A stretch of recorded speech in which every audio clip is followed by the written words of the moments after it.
नमस्कार सभी को। मैं आशा करता हूँ कि यूनियन कार्बाइड कचरा क्या है आप लोग समझ पाए होंगे। तो ये जन संवाद के सेकंड पॉइंट में या सेकंड क्वेश्चन में अगर हम समझते हैं तो जो जनरल क्वेश्चन उठता है वो है कि इस कचरे जो कि यूनियन कार्बाइड कचरा है को जलाना क्यों आवश्यक है। तो इसको हम समझते हैं और साथ ही साथ हम तीसरा क्वेश्चन भी जो जनरल क्वेश्चन हमारा बनता है जो कि आप नीचे देख रहे हैं, इस कचरे को पीथमपुर में ही क्यों जलाया जा रहा है। तो आज इन दो क्वेश्चन का आंसर जानने की कोशिश करते हैं। चलिए समझते हैं, पढ़ते हैं और इसका एक्सप्लेनेशन समझते हैं कि ये क्यों है। कल हम समझ चुके थे यूनियन कार्बाइड कचरा क्या है, तो देखिएगा सभी को ये समझना पड़ेगा। तो इस कचरे या यूनियन कार्बाइड कचरा को जलाना क्यों आवश्यक है, तो देखिएगा पॉइंट टू पॉइंट में इसको पढ़ता हूं। किसी भी प्रकार के पेस्टिसाइड उद्योग से उत्पन्न होने वाला कचरा, आपको जैसे पता है यूनियन कार्बाइड जो कचरा है ये पेस्टिसाइड का अवशेष है, उस उद्योग का है, तो इसको जलाना बहुत जरूरी है। ये परिसंकट में एवं अन्य उच्चशिष्ट या प्रबंधन सीमा पार संचरण नियम 2016 के अनुसूची 1 के अनुसार खतरनाक श्रेणी में आता है। तो ये खतरनाक श्रेणी में आता है, मतलब इसको हम रख नहीं सकते।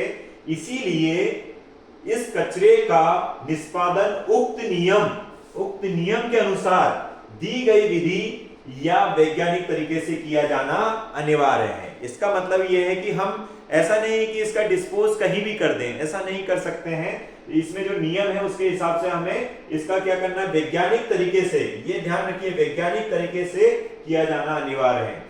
क्योंकि उक्त कचरे में कार्बनिक पदार्थ हैं। मैंने कल के जो वीडियो था उसमें बताया था कि उसमें जो मिट्टी है उसमें कार्बनिक पदार्थ हैं। तो ये कार्बनिक पदार्थ ऐसे हम कहीं भी अगर इसको दफना देते हैं, कहीं पर इसको लैंडफिल कर देते हैं तो वो नष्ट नहीं हो पाएंगे। इसलिए इसको हमें बहुत जरूरी जो है, इसलिए उन्हें भस्मक जो इंसिनरेटर में जलाना बहुत ही आवश्यक है। और इसमें इंसिनरेटर में जलाने के लिए इसको हम दो टैंक से, दो इसके जो पार्ट हैं उससे गुजारेंगे। सबसे पहले तो 850 डिग्री सेल्सियस पर इसको गुजारा जाएगा, साथ ही साथ इसको 1200 डिग्री सेल्सियस जो द्वितीयक चेंबर होगा उसमें से गुजारा जाएगा। मतलब ये एक बहुत हाई टेम्परेचर की दो भट्टियां होगी और उसमें ये कार्बनिक पदार्थ को जलाया जाएगा। आगे भी हम और समझेंगे इसके बारे में। फिर इसके बाद में आता है कि भाई इसको हम जलाने के लिए, जो हमारे पास यूनियन कार्बाइड का कचरा है, इसको जलाने के लिए हम पीथमपुर में ही क्यों जलाने के लिए इसको कह रहे हैं, या फिर सरकार इसको पीथमपुर में ही जलाने की बात क्यों कह रही है, तो इसका भी कारण हम समझते हैं।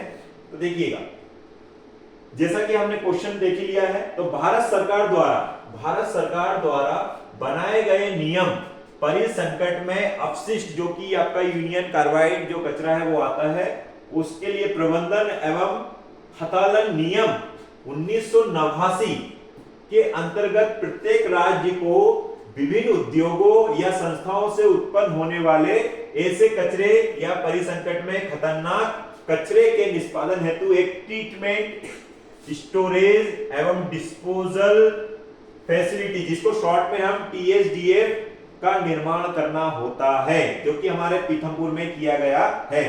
मध्य प्रदेश के पीथमपुर में ही सबसे अधिक उद्योग होने के कारण और अपशिष्ट की मात्रा भी अधिक होने की वजह से उक्त साइट का निर्माण पीथमपुर में किया गया है, जिसको हम राम की फैक्ट्री के नाम से जान रहे हैं, जो Pithampur industrial management private limited के नाम से भी संचालित है।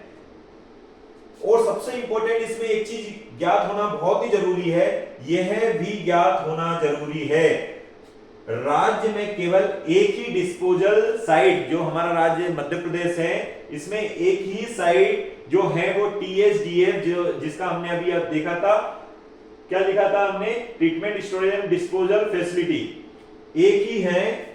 और वो भी कहां पर है, वो भी सिर्फ पीथमपुर में ही है, हमारे मध्य प्रदेश की सिर्फ पीथमपुर में ही है। और इसी कारण से अपशिष्ट का निष्पादन पीथमपुर में किए जाने हेतु माननीय उच्चतम न्यायालय एवं माननीय उच्च न्यायालय जबलपुर द्वारा निर्देशित किया गया है। इसके कारण हम ये ट्रीटमेंट प्लांट कहाँ पर है, पीथमपुर में होने के कारण इसलिए पीथमपुर को लिया गया है। आई होप ये 2 क्वेश्चन आप अच्छे से समझ पाए। देन अगर आपको कोई डाउट हो तो आप कमेंट बॉक्स में पूछ सकते हैं। Thank you.